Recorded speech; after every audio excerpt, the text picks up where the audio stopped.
Guys আজকে যখন আমি আনাস ভাইয়ের গ্রুপে যাই তখনই দেখি তার গ্রুপে 3টা হিপ হপ, আর এটা দেখার পর তো আমি অবাক হয়ে যাই। আর তারপর যেই ঘটনাটি ঘটে আমার সাথে, এটা দেখার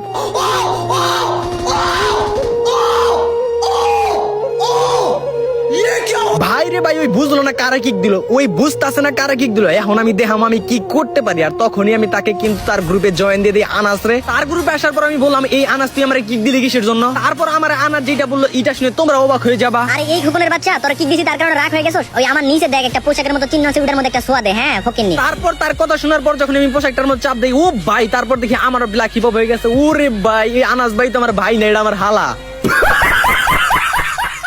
ক্রিমিনাল, চল কয়েকটা র্যাঙ্ক ম্যাচ খেলে আসি। স্টার্ট দে। দাঁড়াও এরম চাচা, আমার বান্ধবীকে অ্যাড দেই, তারপর আমরা একসাথে খেলবো। আচ্ছা ক্রিমিনাল, অ্যাড দে, তোর বান্ধবীকে বল গ্রুপে আসতে। আচ্ছা চাচা, আমি আমার বান্ধবীকে ইনভাইট করতেছি। কেলি, চলো আমরা র্যাঙ্ক ম্যাচ খেলি। ক্রিমিনাল, তুমি কি বলতেছ? আমি নুবের সাথে খেলবো না। এই নুবকে কিক দাও আগে। এই যে ম্যাডাম, আপনাদের মতো মেয়ের মুখে মারি আমার স্যান্ডেল, আর এই যে দেখো আমার ব্রেক ডান্সার বান্ডেল।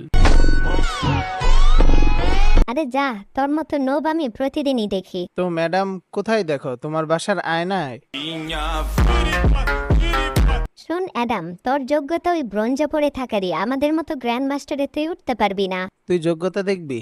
2 মিনিটে তোকে আমার যোগ্যতা দেখাচ্ছি। হ্যালো গেরিনা, আমার 5 সেকেন্ডের মধ্যে আমার আইডিতে ভিভ্যাচ লাগবে।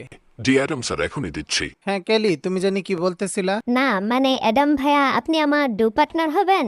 সরি ম্যাডাম, আমি কাল নাগিন পুষি না।